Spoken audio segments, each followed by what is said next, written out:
मागील भागात आपण पाहिले, महेश म्हणाला, ॲबॉर्शन करून घे, 2 दिवस विश्रांती घे आणि कामाला लाग. ऑफिस थाटलेलं आहेच, तिथंच तू राहू शकतेस. पासपोर्टचं काम तुला नवं नाही. फक्त किती दिवस तुला ते करायला आवडेल एवढाच प्रश्न आहे. सोना म्हणाली, कितीही कंटाळा आला तरी शेवटपर्यंत करायलाच हवं. मी दुसरं आणखीन काय करणार?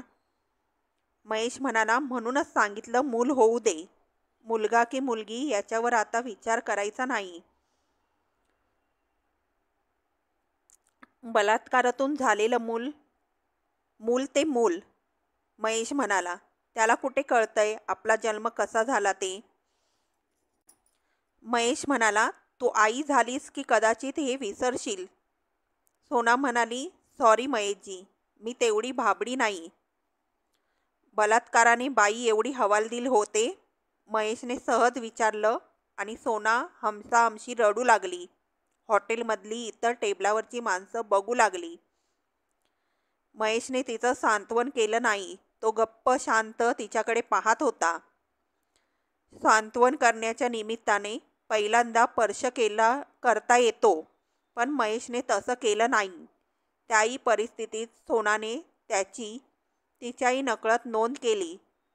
स्वतःला सावरत सोना म्हणाली, मला जेवायची इच्छा नाही. ओके म्हणून महेश उठला. दोघं गाडीत बसली. महेशने गाडी सरळ वरली सीपेसला नेली. तिथे ते लाटा पाहत, किनाऱ्यावरील फुटणाऱ्या लाटा पाहत बसले. सोना, तुझाच काय, पण कोणत्याही बळी गेलेल्या बाईचा मला इन्सल्ट करायचा नाही. केवळ तुझ्यासाठी सांगतो. Don't lose your balance. Try to forget everything. सगळं संपलं असं तुला का वाटतं? मग महेशने तिला तिच्या फ्लॅटवर सोडलं. नेहमीप्रमाणे काही लागलं तर कळव असं सांगून तिचा निरोप घेतला. स्पर्श न करताही आधार देता येतो हे ज्याला कळतं त्यालाच पालक शब्द समजला. महेशच्या मदतीने सोनाने पासपोर्टचा व्यवसाय हिराणीने सुरू केला. महिन्याच्या आत 7,000 मिळवून दिले. सोना, एके दिवशी जेवताना महेश म्हणाला, सोना, तुझं मन आता स्थिरावलं असेल. मग काय करू? लग्न. चेहरा वाकडा करू नकोस. सगळं तारुण्य हे असं वाया घालवायचं नाही. संसाराबद्दलचे माझे सगळे विचार तुम्हाला माहीत आहेत. समोरची व्यक्ती 100% आपल्यासारखीच असेल अशी अपेक्षा तू तर करत नसशील. आपण किती टक्के गोष्टी सोडून देऊ शकतो याच्या प्रमाणात आनंद मिळतो. आनंद हीच एक गोष्ट ॲडजस्टमेंटच्या पॅकिंगमध्ये मिळते. इतर वस्तू रॅपर फोडल्याशिवाय वापरता येत नाहीत, पण आनंद नेहमी रॅपरसकट सांभाळावा लागतो. पण नुसतं रॅपरच वाटायला आलं तर? पण महेश, माझ्याजवळ द्यायला काय राहिलंय? माझ्या मनाची स्पंदनं न कळणारा? वाट्याला आला तर केवळ रॅपरशी संसार करावा लागेल. जाऊ दे, आयुष्यात फार उशिरा भेटलीस, महेश म्हणाला. ह्या वाक्याने सोना चमकली. नेहमीप्रमाणे महेशने तिला फ्लॅटवर सोडलं. तो गेला आणि कधीही न जाणवणारं एकटेपण सोनाला त्या दिवशी जाणवू लागलं. रविवार होता. ऑफिस बंद. गप्पा मारायला शेजारी पाजारी कुणी नव्हतं. व्हिडिओज, पुस्तकं, गाणी कशातही तिचं मन लागेना. तिला खूपच एकटं वाटू लागलं. तिची तंद्री टेलिफोनच्या बेलने मोडली. महेश हियर. कशी आहेस? एकटी. तशी तू एकटीच आहेस. आज एकाकी वाटतंय. काय करत होतीस? छळ चाललाय, त्याला तोंड देते. कोण छळतंय? सी रामचंद्र लता. महेशने पुढचा चरण पूर्ण केला गाण्यातल्या. ती आणखीन बेचैन झाली, सुकावली. जखमी सुराने सोनाने साद घातली. महेश म्हणाला, असशील तशी ये. खरंच येऊ? ऑफकोर्स. महेश, आज मला माझा भरोसा वाटत नाही. मी लिमिट सोडणार नाही. आत्तापर्यंत काही घडलं का? रडते काय वेडाबाई? निघ, लवकर निघ. आता पुढे. सोनाने फोन बंद केला. अंगावरच्या साडीसहित ती आरशासमोर उभी राहिली. तिने पर्स घेतली, गाडीच्या किल्ल्या घेतल्या. पण पुढच्याच क्षणी तिचा विचार बदलला. सिंधी असूनही महेशला डार्क रंग आवडत नसत.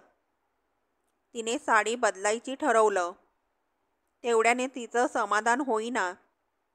ती मग आंघोळीला धावली. स्वतःचं समाधान होईपर्यंत तिने आंघोळ केली. ती मनापासून नटली. गाडी चालवताना तिला स्वतःच्याच त्या अनावर भावनांवर नवल वाटत होतं. वेड्यापिशा होत आपण अशा कुणासाठी धावत जाऊ? ह्या आत्तापर्यंत तिच्या गावी नव्हतं. ह्या विराट किल्ल्याला ही सुद्धा चोरवाट आहे का? ही चोरवाट राजसभेच्या महालाकडे नेणारी आहे का? महेश चालेल का? त्याने 40शी ओलांडली आहे. तिकडे दुर्लक्ष केलं तर बाकी काय वाईट आहे? कमालीचा डिसेंट आहे. बाई दिसताच क्षणी पागळणारा नाही. सोसायटीत कॉन्ट्रॅक्ट्स आहेत. कपडे, मॅनर्स, मुख्य म्हणजे कमालीची मिठासवानी. आणि आपल्यात तो गुंतलेला असूनही त्याचा आजपर्यंतचा संयम हे सगळं आहेच. पण त्या पलीकडचं एक सत्य म्हणजे ह्या क्षणी त्याने आपल्याला झपाटून टाकलं आहे. ह्या क्षणी बाकी सगळं खोटं आहे. शरीरातला कणन कर स्पर्श मागतोय. पर्याय नसलेली एकच शक्ती, स्पर्श. अणुरेणूत शोष भरलाय. ह्या कोसळणाऱ्या पावसाच्या धारा जमिनीचा शोष वाढवतायत. आंघोळीने मऊ सर्द झालेलं हे शरीर पाण्याचा पदर विरायच्या आत तिथं पोचायला हवं. महेशच्या दारावरची बेल वाजवतानाही तिला शहारून आलं. महेशने दार उघडलं. तो सोनाकडे बघतच राहिला. बाहेरचा हॉल न बोलता ओलांडून ती मधल्या पॅसेजपर्यंत आली. पाठोपाठ महेश आला. काय शोधतेस? घरात कुणी नाही? कुणी नाही. सोना आपण होऊन महेश जवळ गेली. तिच्या कमरेभोवती मिठी घालत महेशने तिची हनुवटी वर केली आणि तिचं चुंबन घेतलं. सोनाच्या अपेक्षेप्रमाणे तो स्पर्श होता. होटातल्या होटात ती पुटपुटली, हाऊ क्वीन. आपण कटाक्षाने पान, सुपारी, सिगारेटपासून लांब राहतो. त्या संयमाचा केवळ 2 उत्कंठ शब्दात गौरव झाला असं महेशला वाटलं. अनेक वर्ष आपण ह्या सगळ्या सवयीपासून स्वतःला वाचवलं असं नाही, तर सर्वस्व द्यायला आलेल्या एका अभिरुची संपन्न स्त्रीचा गौरव केला. तिलाही वाचवलं. सोना, इथंच थांब. स्वतःला आवर. आता अशक्य आहे. तुझी उत्कंठेची उंची मला गाठता आली नाही तर मी तुझ्या मनातून उतरेन. कसं द्यायचं हे मी तुला शिकवेन. महेशला जाणवलं ते एकच. ते निव्वळ 2 नर मादीचं एकत्र येणं नव्हतं. शारीरिक, मानसिक, भावनात्मक, बौद्धिक सगळ्या पातळींवर एक होणं हे निव्वळ समागमासारख्या शब्दात रूढपणे मांडता येणार नाही. निव्वळ शरीराच्या पातळीवरचा हा आनंद नाही. अव्यक्त जगातला हा एक चमत्कार आहे. बलात्काराने स्त्री उद्ध्वस्त होते हे सत्य आहे. त्यानंतर महिन्यातच सोनाच्या नावामागे सो हे पद लागलं. 20-25 दिवस दोघं भारतभर भटकली. एक वेगवान ऐशारामाच्या विश्वात सोना हरवून गेली. तोपर्यंतचं आयुष्य स्वप्नवत संपलं. एक भयान झोप उडवणारं, संपूर्ण भूतकाळाची आहुती घेणारं स्वप्न संपलं. सोना सुखात होती. पण किती दिवस? जेमतेम महिना. त्यानंतर तिला समजलं की अत्यंत सुखासमाधानाचे, तृप्तीचे, पूर्णत्वाचे वाटलेले दिवसही त्या न संपणाऱ्या स्वप्नांचाच एक भाग होता. का महेश आणि सोना हनीमूनहून परतले आणि त्यानंतर 2 दिवसांनीच ब्रेकफास्टच्या वेळी महेश काही कागद बिल वगैरे घेऊन डायनिंग टेबलपाशी आला. सकाळ सकाळी काय आणलंस? हिशोब मांडायचा आहे. कसला? एकूण सगळी एन्जॉयमेंट कितीला पडली ते पाहायला हवं. त्या एन्जॉयमेंटचा हँगओव्हर तरी जाऊ दे. तो कधीच गेला. सोना बघत राहिली. पाहतेस काय, आपलं हे असं आहे म्हणून हा व्याप पेलतोय. खाना पिना मजा करणार. हे झालं रे झालं की हिशोब लिखणार. हिशोब लिहून काय होतं? खर्च झालेली रक्कम पुन्हा किती दिवसात मिळवायलाच हवी याचा अंदाज येतो. मिळायचे तेव्हा मिळतील. नो मॅडम, मिळाल्याशिवाय मिळत नाही. खर्च किती करायचा ह्याचं आपल्याकडे बजेट नसतं, पण हिशोब पे न पे असतो. जेवढे गेले तेवढा आकडा पुन्हा पासबुकात झळकला म्हणजे मी काय काय एन्जॉय केलं त्याचा आनंद पुन्हा घेऊ शकतो. तोपर्यंत मी बेचैन असतो. सोना सहज म्हणाली. तो आकडा लवकर दिसेल. आता मी पण आहे ना. That's it. इतकं बोलून महेश आकडेमोडीत हरवला. त्याचं ब्रेकफास्टकडे लक्ष नव्हतं. 15 मिनिटांनी तो म्हणाला, सोनाबाई, आपण 18,500 रुपये अडवले आहेत. 15 दिवसात ही रक्कम आपण आता उभी करायची आहे. त्यापैकी तुमची जबाबदारी 8,500ची समजा. 2 दिवसांनी सिंगापूरची ट्रिप मारून येतो. खर्च वजा जाऊन 10,000चा सौदा पटायलाच हवा. अब देखते रहो. उगीच एवढी धावपळ करायचं अडलं आहे का? 100%. आपल्याला तसं काही कमी नाही. ह्याच वेगाने मिळवत आलो म्हणून. एवढं बोलून तो उठलाच. नेहमीप्रमाणे रुबाबदार कपडे करून तो जेव्हा निघाला तेव्हा सोना म्हणाली, मनी is not everything.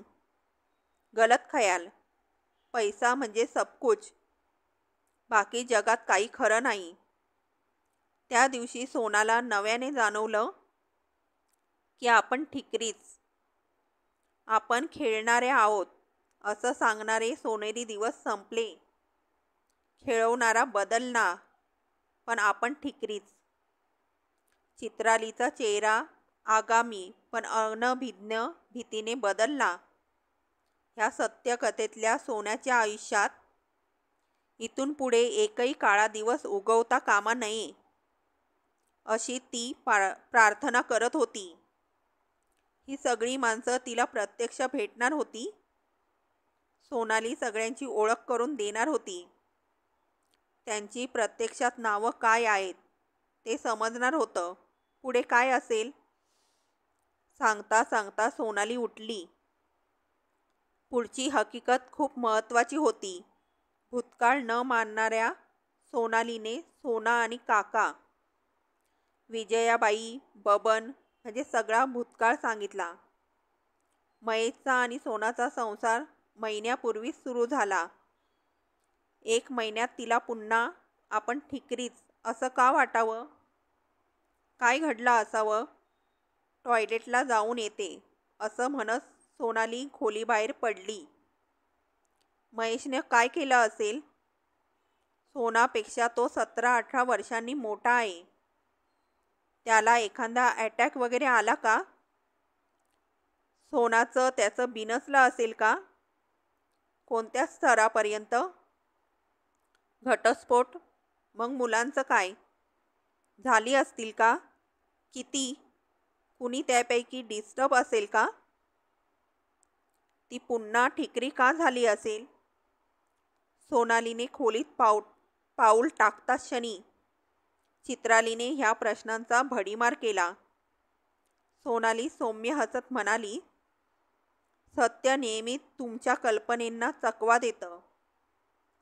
Mahesh Sonala कधीच मूल देऊ शकणार नाही.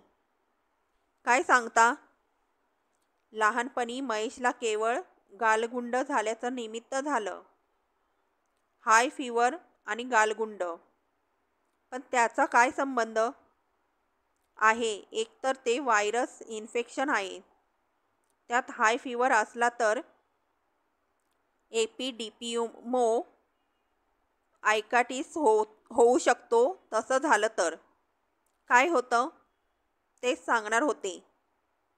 त्या पुरुषांपासून संतती होत नाही. त्याने हे सोनाला सहजपणे सांगितलं. सोनाने ती रात्र रडून घालवली. आपल्याला जीवापाड आवडणाऱ्या माणसाचं मूल वाढवणं ह्या आनंदाला ती पारखी झाली होती. आपल्या जोडीदाराला अंशरूपाने स्वतःच्या शरीरात जागा देण्याच्या आनंदाची बरोबरी कशानेही होऊ शकत नाही. अपत्याला वाढवताना प्रत्येक स्त्री काही प्रमाणात आपल्या नवऱ्याची आई होत असावी. पहिलं मूल होण्यापूर्वी ती केवळ प्रेयसी असते.